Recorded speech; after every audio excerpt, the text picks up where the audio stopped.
Hi guys! Welcome back to my channel guys. Guys, I wanna share guys. Last time pumunta kami sa farm namin guys. Tapos malaki na rin talaga yung pinagbago kasi malinis na. Tapos medyo tahimik na kasi hindi naman namin pinapansin na. Tapos medyo tahimik na talaga yung farm namin doon. Tapos nakakatuwa yung mga itik namin kasi hindi pa talaga sila nangingitlog. Hindi namin alam kung lalaki o babae. Tapos, may ginawa doon si kuya. Ang ganda, pakita ko sa inyo. Gumawa kami ng kulungan ng mga manok. Tapos, ginawa niya. Tapos, nagtabas, naglinis. Medyo malaki na din. Tapos, may mga itlog na siya. Malalaki na yung ibang, namin, chicken.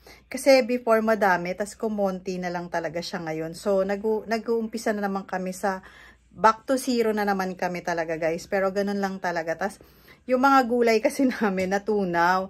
Tapos yung tinanim namin na peanut is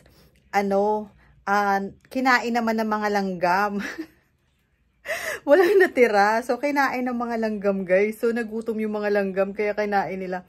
And then pero ang nakakatuwa doon, may mga egg na kami. Kahit papano, nagkaroon na kami ng egg ulit. Kasi last time, sobrang back to zero talaga kami guys, kung makikita niya. Tapos yung bahay, naaayos-ayos ng konti. Ang laki na rin ang pinagbago ng bahay namin doon. Kasi dati, kung makikita niyo, parang yung kesame namin, as in dito lang. So ngayon, medyo lumaki siya. Lumaki na yung bahay, naging malinis, naging kasi nalilinis doon. Tapos, may naglilinis din kasi sila, kuya, ate, nanay, ganyan. So, sobrang malaki ang pinagbago na nung, namin, yung bahay doon.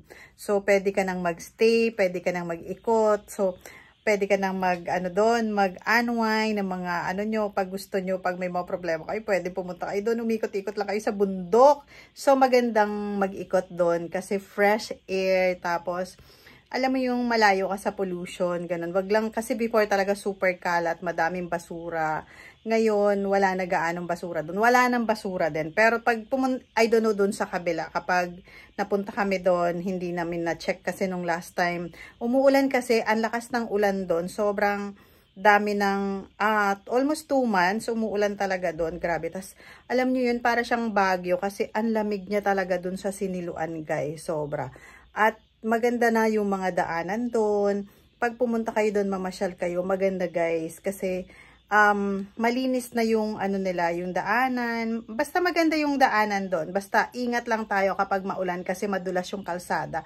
So, yun lang guys, yung papakita ko sa inyo, may nagawa kaming kulungan ng mga manok at itik. Naging na din yung mga itik namin. Naging healthy kasi nagdala kami doon ng mga pagkain ng itik sa manok at yung papi namin nagdala kami doon kasi minsan matagal talaga kami nakapunta doon. So baka itong naman magbibisita kami doon. So pakita ko sa inyo guys yung nagawa ni kuya. Maganda naman yung nagawa ni kuya.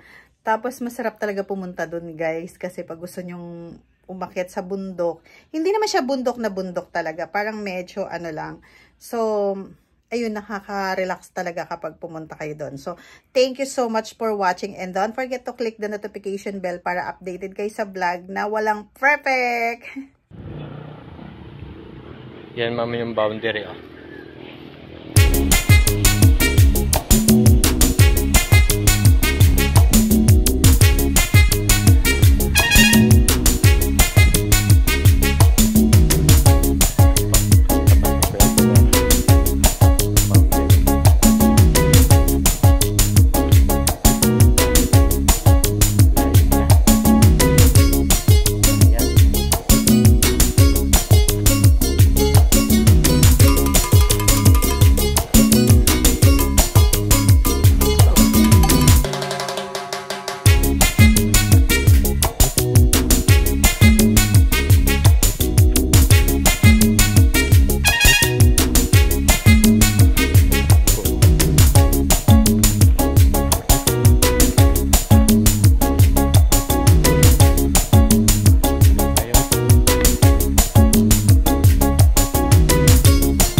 Yan doon po.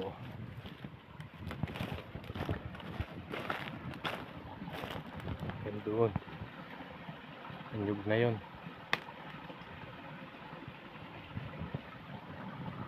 Boundary na po yan.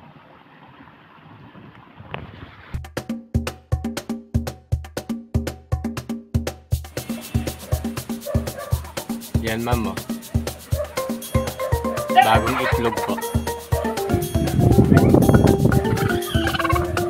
Ito naglilimlim, malapit na mag-sisiw. Ang itlog niya ay 14.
Kakain na kayo?